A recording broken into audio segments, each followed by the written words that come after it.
بادشاہ کے کہنے پر حسن بانو کو قید میں ڈال دیا گیا۔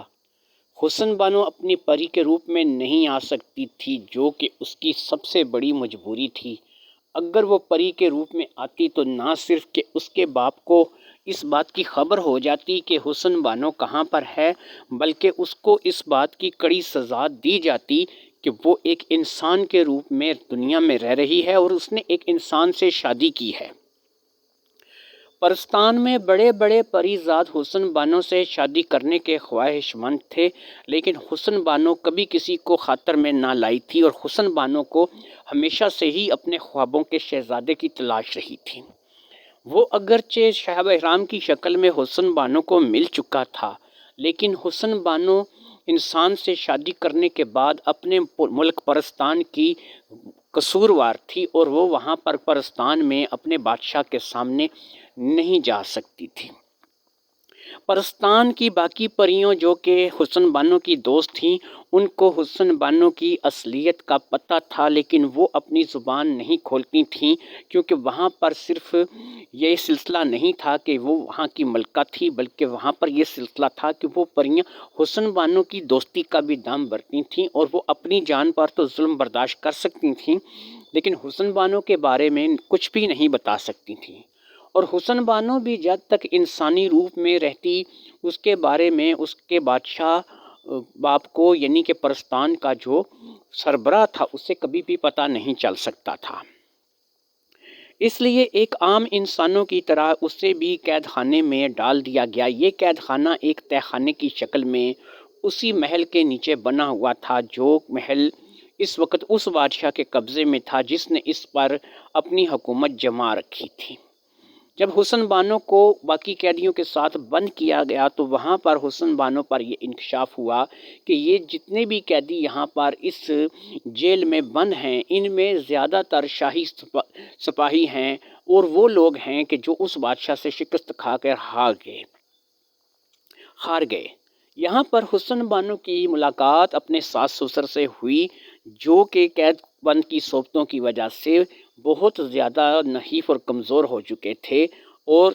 دونوں رانیاں جو کہ اس بادشاہ کی بیویاں تھیں، ان سے ان کی ملاقات ہوئی۔ حسن بانو نے جب ان کو بتایا کہ وہ ان کے بیٹے شاہ بہرام کی بیوی ہے اور شاہ بہرام بھی اس علاقے میں آ چکا ہے، آپ لوگ فکر نہ کریں، بہت جلد آپ لوگوں کو یہاں سے رہا کروا دیا جائے گا۔ جب حسن بانو نے یہ بات کی تو ان کو اچھا تو بہت لگا، لیکن وہ اس بات کو لے کر کے پریشان ہو گئے کہ ان کا بیٹا ایک اکلوتا شخص، ایک شہزادہ، کیسے جو ہے وہ اتنی بڑی سلطنت کو اکیلا فتح کرے گا، اور اس کے پاس ایسا کون سا طریقہ کار ہے کہ وہ اس سلطنت پر اپنی فتح پالے گا۔ جب اپنی اس پریشانی کا ذکر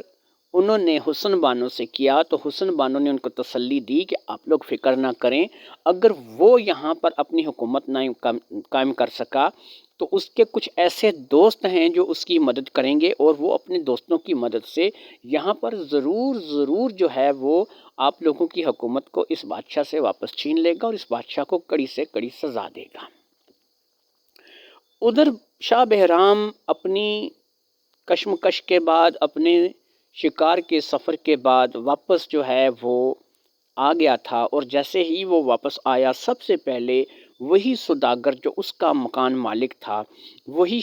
شاہ بہرام کے پاس پہنچا اور اس نے جا کر کے شاہ بہرام سے ملاقات کی۔ اس نے شاہ بہرام کو اپنی غلطی کے بارے میں بھی بتایا اور یہ بھی بتایا کہ اب حسن بانو کو بادشاہ نے قید کر لیا ہے اور حسن بانو جو ہے وہ بادشاہ کی قید میں ہے۔ یہ کہہ کر کے سوداگر تو وہاں سے چلا گیا، لیکن شاہ بہرام کے تن بدن میں اس بات کو لے کر کے آگ لگ گئی کہ اس کی بیوی حسن بانو کو یہاں کے بادشاہ نے طلب کیا تھا، جو کہ اس کا دشمن بھی تھا، جس کے بارے میں وہ عن قریب کوئی فیصلہ کرنے والا تھا کہ وہ اس کا کیا علاج کرے۔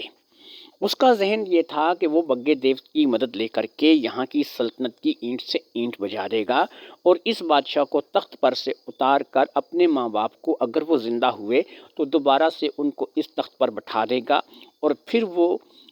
یہاں سے حسن بانو کو لے کر کے کسی اور جگہ چلا جائے گا، کیونکہ وہ حسن بانو کے ساتھ یہاں اپنے والدین کے پاس نہیں رہنا چاہتا تھا۔ وہ نہیں چاہتا تھا کہ اس کے والدین کو پتہ چلے کہ حسن بانو ایک انسان نہیں ہے بلکہ ایک پری ہے، اور وہ حسن بانو کو پری کی حیثیت سے اپنے والدین کے پاس نہیں رہنے دینا چاہتا تھا۔ لیکن اب جب کہ سوداگر نے یہ ساری بات بتائی تھی تو جو فیصلہ وہ دیر سے کرنے والا تھا وہ فیصلہ اس نے جلدی کر لیا۔ اس نے فٹافٹ اپنے پاس سے وہ بال جو کہ بگا دیو اسے دے کر گیا تھا، وہ بال اس نے اس میں سے ایک بال نکالا، اور ان بالوں کو نکال کر کے اس نے اس میں سے ایک بال کو آگ دکھائی، اور وہ بال جو ہے اس آگ کی وجہ سے جل گیا۔ جیسے ہی وہ آگ سے بال جلا، تھوڑی دیر گزری کہ وہاں پر آندھی طوفان کیسی کیفیت ہو گئی اور ہر طرف سے گرد اڑنے لگی۔ اسی گرد میں اس نے دیکھا کہ بگا دیو اس کے پاس آ کر کے اترا ہے۔ شاہ بہرام اس وقت اپنے شہر میں داخل ابھی نہیں ہوا تھا، اور وہ اپنے شہر کے کنارے پر تھا جہاں سے ابھی اتنی آمد و رفت نہیں تھی، اس لیے بگے دیو کے آنے کا وہاں پر کچھ بھی مسئلہ نہیں تھا کہ اگر ایک دیو وہاں پر آیا تھا تو کسی کو کوئی پریشانی نہیں ہو سکتی تھی۔ وہ سوداگر بھی شہر کے شروع ہوتے ہی شاہ بہرام کو مل گیا تھا، اس لیے دونوں کی بات وہیں پر ہو گئی تھی، اور اب وہ سوداگر بھی وہاں سے جا چکا تھا۔ بگے دیو نے شاہ بہرام کو پریشان دیکھا اور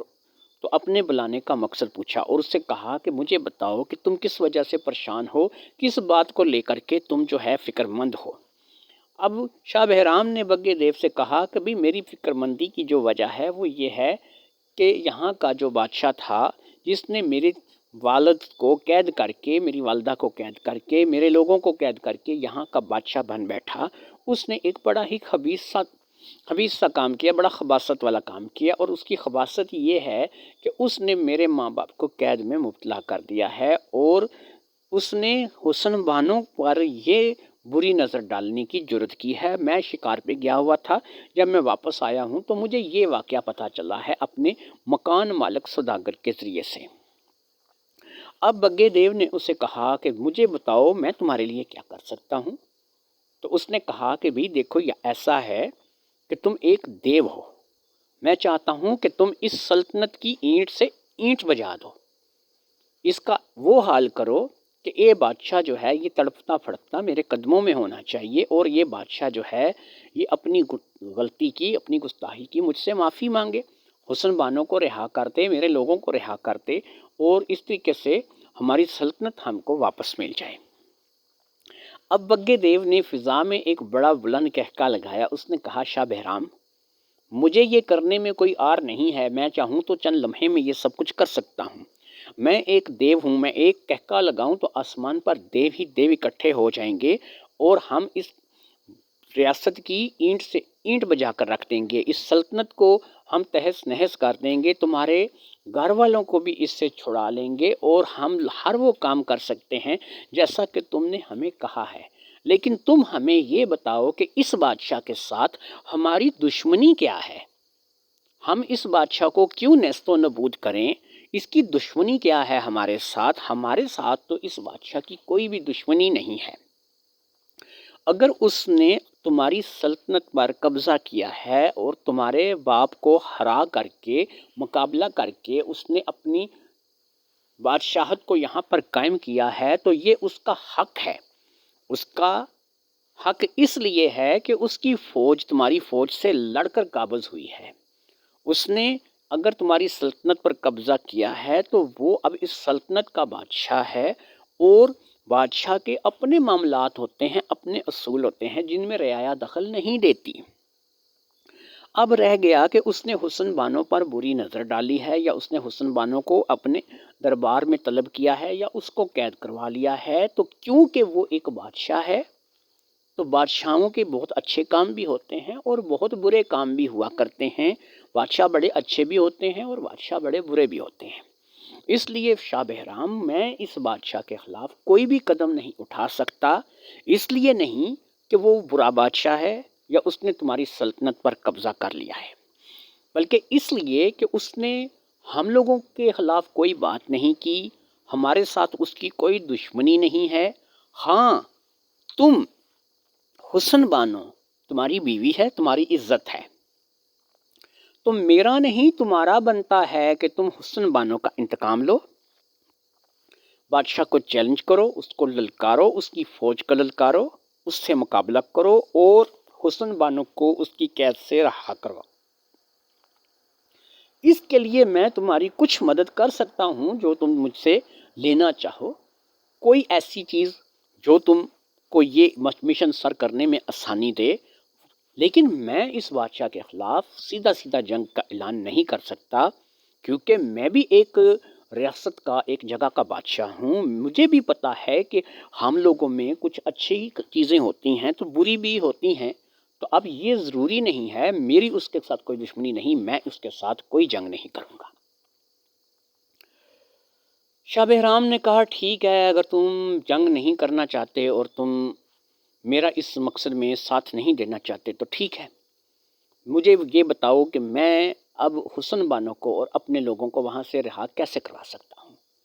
اگر تم چاہتے ہو کہ یہ کام مجھے کرنا ہے تو ٹھیک ہے، میں اس کام کی ذمہ داری اپنے سر لیتا ہوں۔ میں نہیں کہتا کہ تم اس بادشاہ کی اینٹ سے اینٹ بجاؤ،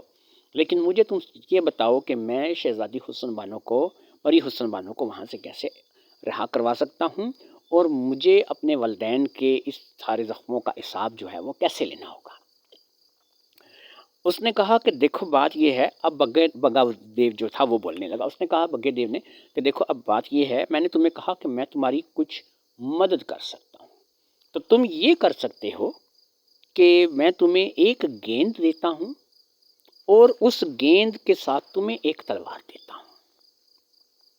اس گیند کا فائدہ یہ ہے کہ یہ گیند تم جب بھی کسی جگہ پھینکو گے لوٹ کر کے تمہارے پاس واپس آئے گی، اور جہاں پر تم اس گیند کو پھینکو گے وہاں پر موجود ہر انسان، ہر شخص تھوڑی دیر کے لیے بے ہوش ہو جائے گا۔ تم اس کی اس تھوڑی دیر کی بے ہوشی سے فائدہ اٹھا کر کے وہاں سے گزر سکتے ہو۔ ایک تلوار تمہارے پاس ہوگی، اس تلوار کو تم کسی تالے، کسی قفل، کسی زنجیر کے ساتھ لگاؤ گے تو وہ تالا، وہ قفل، وہ زنجیر کھل جائے گی۔ تم اس کے محل میں داخل ہو کر اسے بے ہوش کر کے، اس کے سپاہیوں کو بے ہوش کر کے، قید خانے کے دروازے پہ جا کے قید خانے کے سپاہیوں کو بے ہوش کر کے، اپنی اس تلوار کی مدد سے اپنی رکاوٹوں کو ہٹا کر وہاں سے پری حسن بانو کو آزاد کروا سکتے ہو اور پری حسن بانو کو وہاں سے لا سکتے ہو۔ رہ گیا تمہارے والد، والدہ اور دیگر تمام لوگ، تو یہ یاد رکھو کہ جتنی دیر تم چاہتے ہو، جتنی دیر میں تم انہیں اس محل سے نکالنے کی کوشش کرو گے یا ان کو کہیں لے کر جانے کی کوشش کرو گے، تو یاد رکھو کہ یہ گیند سے بے ہوش ہوا بندہ زیادہ دیر بے ہوش نہیں رہتا، زیادہ سے زیادہ 5 منٹ کا ٹائم ہوتا ہے۔ 5 منٹ میں وہ ہوش میں آ جائے گا، اور ظاہری بات ہے جو 5 منٹ میں ہوش میں آ جائے گا وہ سب سے پہلے اسے تلاش کرنے کی ضرور کوشش کرے گا جس نے اسے بے ہوش کیا ہوگا۔ اس لیے تم جتنی جلدی ہو سکے وہاں سے کسی ایک کو نکال کر لاؤ، اور کسی ایک کو نکالنا اس وقت تمہارے لیے سب سے بہتر تو یہ ہے کہ تم پری بانو کو وہاں سے نکالو، اور پری بانو کو وہاں سے نکالنے کے بعد تم پھر اپنی گھر آؤ، اپنی جگہ آؤ، یا پھر یہاں سے تم لوگ کسی اور جگہ روانہ ہو جاؤ اور بیٹھ کر سوچو کہ تم لوگوں کو اپنے باقی لوگوں کو کیسے آزاد کروانا ہے۔ میں تمہاری اس سے زیادہ کوئی مدد نہیں کر سکتا۔ ایک گیند میں تمہیں دیتا ہوں اور ایک تلوار میں تمہیں دیتا ہوں، تمہیں جو بھی کرنا ہے وہ اپنی مدد آپ کے تحت کرنا ہے۔ یہ کہہ کر کے بگے دیو نے ایک گیند جو کہ چھوٹی سی تھی وہ نکال کر کے اس نے شاہ بہرام کو دے دی، جو اس نے اپنے ہاتھ کے اندر پکڑ لی اور وہ پورے ہاتھ میں اندر بند ہو گئی۔ وہ اتنی تھی کہ اگر ہاتھ کی مٹھی کو بند کر لیا جائے تو وہ اندر چھپ جاتی تھی، اور رفتار اس کی بہت زیادہ تیز تھی، یہ بگے دیو نے اسے بتا دیا تھا۔ وہ جیسے ہی پھینکی جاتی اسی وقت بندے گر کر کے بے ہوش ہو جاتے، اور پھر ان کو 5 منٹ کے بعد ہوش آتا۔ بس 5 منٹ ہوتے شاہ بہرام کے پاس اپنا کام کرنے کے لیے۔ ایک تلوار جو کہ بگے دیو نے اسے دی، یہ کفل شکن تلوار کے نام سے مشہور تھی، اور اس کفل شکن تلوار کو وہ جس بھی سنگلی، تالے یا کسی بھی چیز پر لگاتا وہ قید خانہ کھل جاتا۔ اب حسن بانو کو رہا کروانا جو تھا وہ اسے صاف صاف نظر آ رہا تھا کہ وہ واقعی ہی کسی ایک کو رہا کروا سکتا ہے، لیکن اگر اس نے سوچا کہ میں اسی طرح روزانہ جاؤں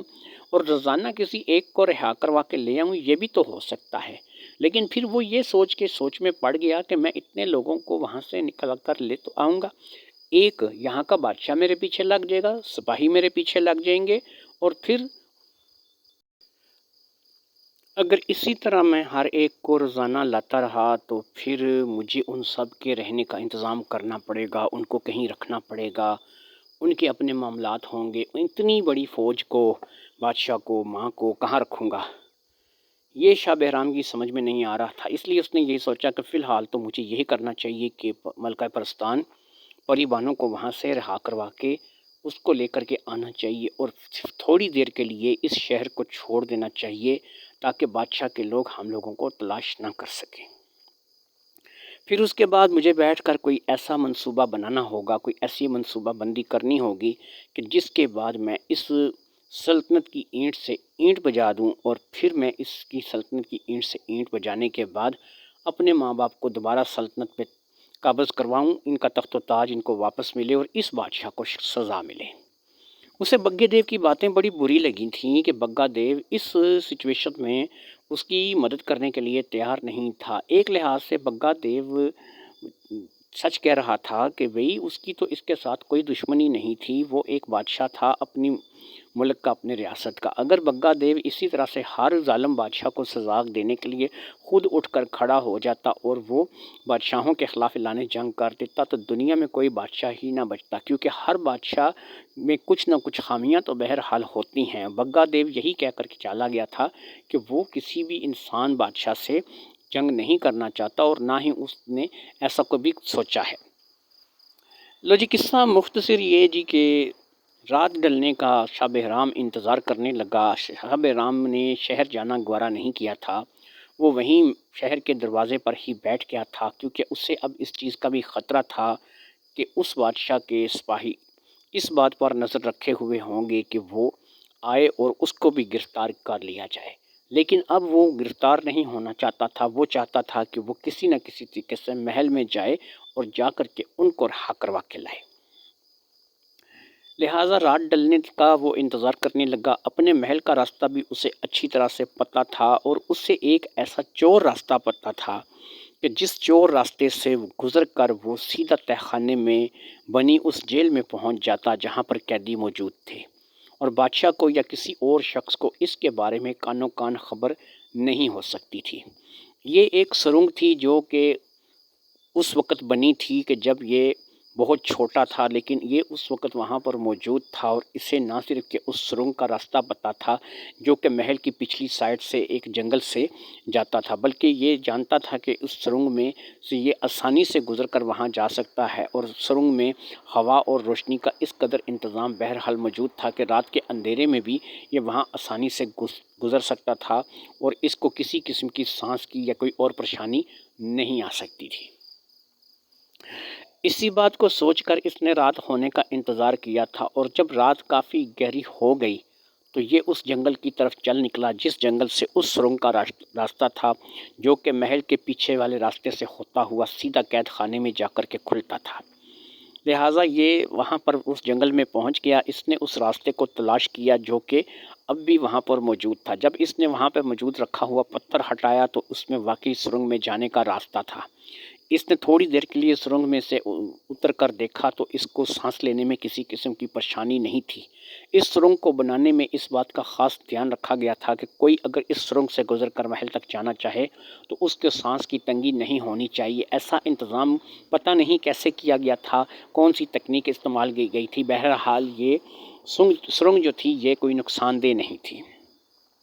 وہ سرنگ میں اتر گیا، اور اس سرنگ میں اتنا نظام تھا کہ وہ بڑی آسانی سے وہاں سے گھسیٹ کر آہستہ آہستہ اپنے آپ کو آگے کی طرف بڑھانے لگا، اور اب وہ جانتا تھا کہ اس سرنگ کے ذریعے سے وہ 5 سے 6 منٹ کے اندر ہی،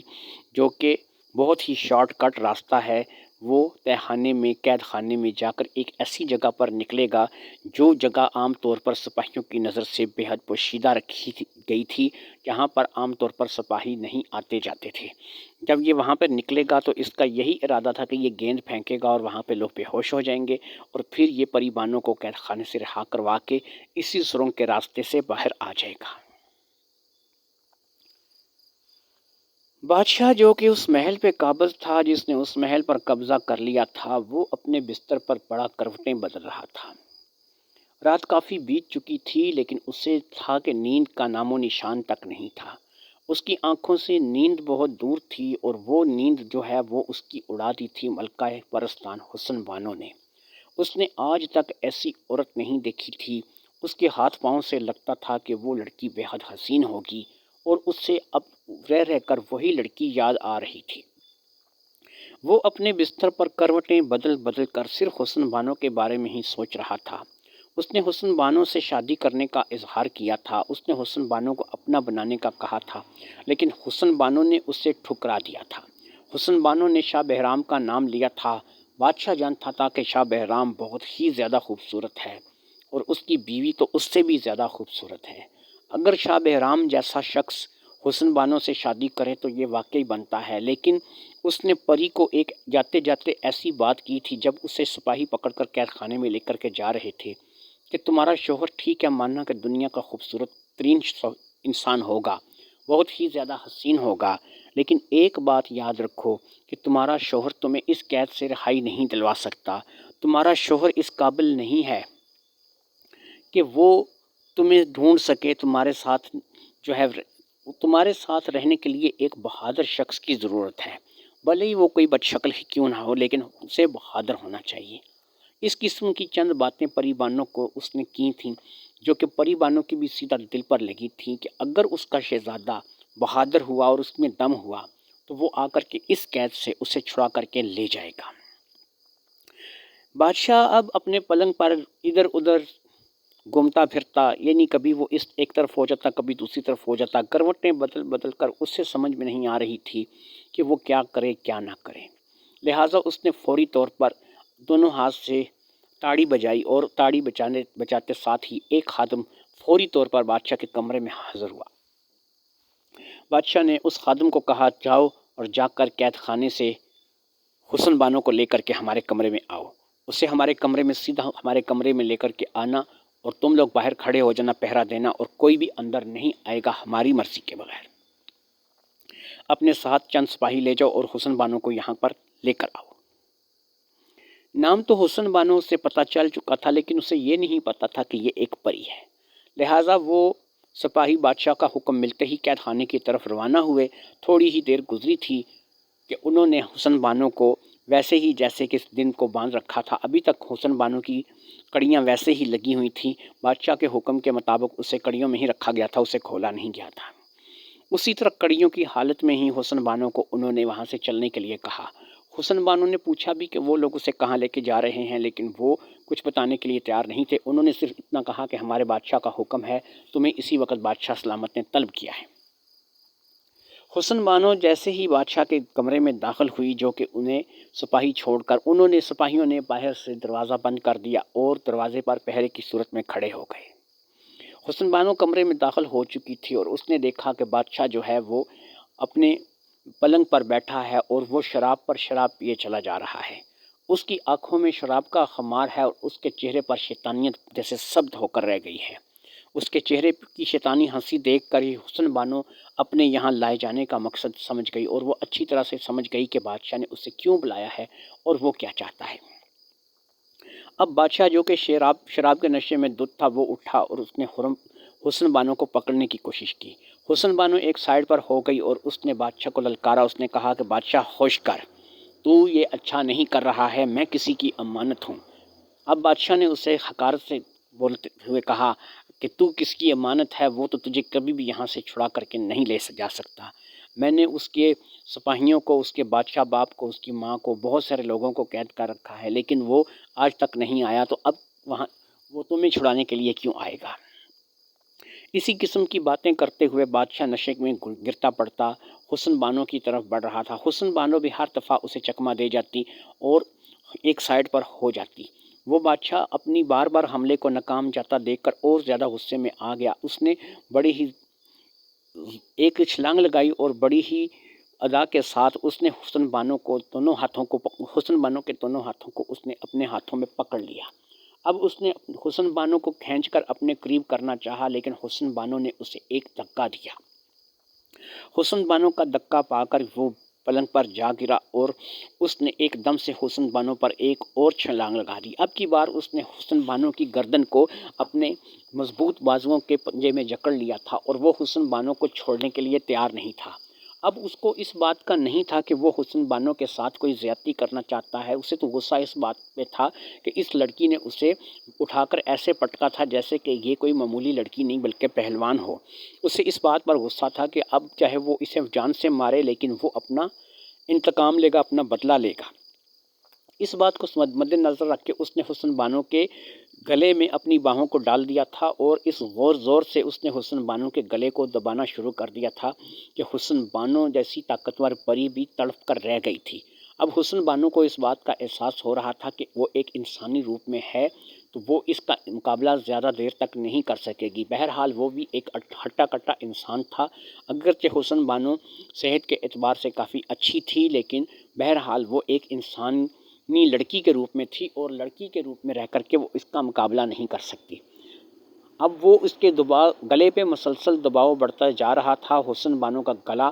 دبتا چلا جا رہا تھا۔ حسن بانو اپنے دوسرے بازو سے اس کے بازو کو ہٹانے کی کوشش کر رہی تھی لیکن وہ اپنے اس کام میں مسلسل ناکام ہو رہی تھی۔ آج اسے احساس ہو رہا تھا کہ ایک لڑکی میں اور ایک پری میں کیا فرق ہوتا ہے۔ اب وقت آ گیا تھا کہ وہ اپنی اصلی شکل اختیار کر لیتی، کیونکہ اگر وہ اپنی اصلی شکل میں نہ آتی تو اس شکل میں اس کی موت بھی ہو سکتی تھی۔ تو بہرحال موت اس کی کسی بھی شکل میں ہوتی، مرنا تو حسن بانو نے تھا یا پری نے تھا، دونوں میں سے موت تو ایک ہی کی ہونی تھی اور کیونکہ دونوں ہی ایک تھیں اس لیے اب جب اس سے رہا نہ گیا اور اس حالت میں آ کر کے جب اس نے دیکھا کہ اب کوئی بھی چارہ کار نہیں ہے تو اس نے ایک دم سے اپنے روپ کو بدلنا شروع کیا اور پھر وہ دیکھتے ہی دیکھتے ایک حسین و جمیل پری کے روپ میں سامنے آ گئی۔ اس نے ایک ہی جھٹکے سے اٹھا کر بادشاہ کو پٹک دیا۔ بادشاہ جیسے ہی نیچے گرا اور اس نے اپنے سامنے ایک پری کو کھڑے دیکھا تو اس کے ہوش و حواس ایک دم سے بکھر گئے۔ وہ تھوڑی دیر تک اپنی آنکھیں مل مر کے پری حسن بانو کو دیکھتا رہا اور پھر اس نے ایسا ریئیکٹ کیا جیسے کہ اس کا سارا نشہ ہی اتر گیا ہو۔ اب وہ ایسا لگ رہا تھا جیسے اپنے مکمل حواس میں واپس آ چکا ہے۔ اس نے پری حسن بانو کو دیکھا تو دیکھتا ہی رہ گیا۔ اسے اندازہ نہیں تھا کہ نقاب کے پیچھے ایک عورت جو تھی جس کو وہ بےحد حسین عورت سمجھ رہا تھا وہ ایک پری ہے اور وہ بھی پری اس قدر حسین کہ جس کا اس نے کبھی زندگی میں تصور بھی نہیں کیا تھا۔ اب حسن بانو نے اس کی اس حیرت کو کچھ بھی نام نہ دیتے ہوئے اسے دونوں ہاتھوں سے اٹھا کر کے ایک دفعہ پھر پٹک دیا۔ اب حسن بانو نے اپنا سیدھا پیر اس کے گلے پر رکھ دیا اور اس کے گلے پر جیسے ہی حسن بانو نے پیر رکھا وہ نیچے تڑپنے لگا۔ اس میں اتنی ہمت نہیں تھی کہ وہ ایک پری کا پیر اپنے گلے پر سے ہٹا سکے۔ وہ اسی طرح سے تڑپتا رہا اور پھر اس نے دم توڑ دیا۔ اس کو حسن بانو نے مار دیا تھا۔ اس کی یہی سزا تھی حسن بانو کے نزدیک۔ اس کو مارنے کے بعد حسن بانو نے پرواز کی اور پرواز کر کے محل کی چھت پر چلی گئی۔ محل کی چھت پر جا کر اس نے اڑان بھری اور ایک طرف کو روانہ ہو گئی۔ ادھر شاہ بہرام اس غار میں رینگتا ہوا قید خانے تک پہنچا اور پھر جب قید خانے میں وہ پہنچ گیا تو اس نے اس گیند کو پھینکا۔ گیند کے پھینکتے ہی سارے سپاہی اور وہاں پر موجود تمام لوگ بے ہوش ہو گئے۔ جب تمام لوگ بے ہوش ہو گئے وہ قید خانے میں داخل ہوا۔ اس نے پورے قید خانے کا اچھی طرح سے جائزہ لیا، ہر جگہ اس نے گھوم پھر کر دیکھ لیا لیکن پری حسن بانو قید خانے میں کسی بھی جگہ اس کو نظر نہیں آئی۔ اس نے ہر جگہ ہر بندے کو جا کر کے دیکھا، جن جن لڑکیوں کو قید کیا گیا تھا اس نے ہر ایک لڑکی کا چہرہ الٹ کر دیکھا لیکن اسے حسن بانو نہ ہی ملنی تھی اور نہ ہی ملی۔ سپاہیوں کے دوبارہ ہوش میں آنے کا ٹائم ہو رہا تھا۔ اس نے فٹافٹ سے اپنی گیند اور اپنی تلوار سنبھالی اور دوبارہ اسی سرنگ کے راستے سے جس راستے سے آیا تھا واپس جنگل کی طرف روانہ ہو گیا۔ اب وہ اسی سرنگ سے چلتا چلتا اس جگہ پر آ کر نکلا جہاں پر اس جنگل میں اس سرنگ کا آغاز ہوتا تھا۔ ایک دفعہ پھر باہر آ کر اس نے پتھر اٹھا کر ویسے ہی اس سرنگ کے خانے پر رکھ دیا کہ کوئی بھی عام آدمی اس کو ایک سرنگ کو نہ پہچان سکے اور نہ ہی یہاں تک پہنچ سکے۔ یہ سب کچھ کرنے کے بعد اب وہ وہاں پر بیٹھ کر سوچنے لگا کہ اسے کیا کرنا چاہیے۔ پری حسن بانو اگر قید خانے میں نہیں تھی تو پری حسن بانو کہاں تھی اور اس وقت پری حسن بانو کہاں جا سکتی تھی؟ اسے سمجھ میں نہیں آ رہا تھا کہ پری حسن بانو کہاں ہے۔ پھر اسے ایک خیال آیا کہ کہیں پری حسن بانو محل میں نہ ہو۔ اس نے محل میں تو دیکھا ہی نہیں ہے، یہی سوچ کر اس نے دوبارہ سرنگ کے راستے سے محل میں جانے کا فیصلہ کر لیا۔ اب اس کا دوبارہ محل میں جانا کسی خطرے سے خالی نہیں تھا۔ ایک گیند جو 5 منٹ تک لوگوں کو بے ہوش کر سکتی تھی، وہ زیادہ سے زیادہ اس کے کتنے کام آ سکتی تھی۔ یہی کچھ سوچتا ہوا وہ دوبارہ سے سرنگ میں داخل ہو گیا۔ اسے جو بھی کرنا تھا پری بانو کو رہا کروانا تھا۔